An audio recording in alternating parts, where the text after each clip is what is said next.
राज्यात वादळी पावसाचा हवामान खात्याकडून इशारा. रत्नागिरी, सिंधुदुर्ग आणि साताऱ्यात जोरदार सरींची शक्यता. महाराष्ट्रात मान्सून दाखल झाला असला तरी मान्सूनची पुढील वाटचाल मंदावलेली. जळगाव जिल्ह्यातील नुकसानग्रस्त केळी उत्पादक शेतकऱ्यांना विशेष खानदेश पॅकेज जाहीर करा.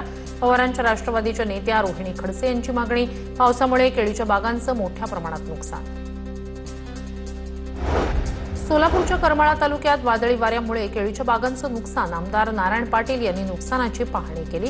शेलगाव, वांगी भागात आमदारांकडून पाहणीवेळी प्रशासकीय अधिकारीही उपस्थित. त्वरित नुकसान भरपाई देण्याच्या सूचना. जळगावच्या यावल तालुक्यात वादळी वाऱ्यामुळे केळी बागांचं मोठं नुकसान. आमदार अमोल जावळे यांच्याकडून प्रशासनाला पंचनाम्याचे निर्देश. यावल, भुसावळ, यावल, फैजपूर मार्गावर मोठ्या प्रमाणात झाडं कोसळली. नाशिकच्या येवला तालुक्यात वादळी वाऱ्यासह जोरदार पाऊस. पावसामुळे कांदाचाळ आणि दोडक्याच्या बागेचं नुकसान. बाळासाहेब शेळके यांच्या कांदाचाळीचे पत्रे उडाल्यानं साठवलेला कांदा भिजला. अमरावती जिल्ह्यात अनेक भागात वादळी वाऱ्यासह जोरदार पावसाची हजेरी. घरावरील पत्रे उडाल्यानं विजेच्या तारा तुटल्या. अनेक घरांचं नुकसान. दामणगाव रेल्वे तालुक्यातील निंभोरा बोडखा इथे अधिक नुकसान.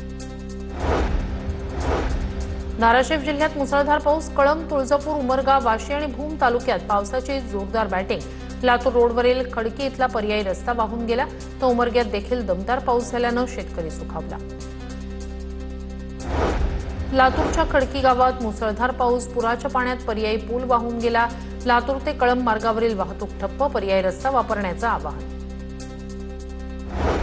दिल्ली विमानतळावर वादळी वाऱ्यामुळे एअर इंडियाच्या 3 विमानांचं नुकसान. ग्राउंड सपोर्ट इक्विपमेंट सिस्टीम जागेवरून सरकून विमानांवर आदळली.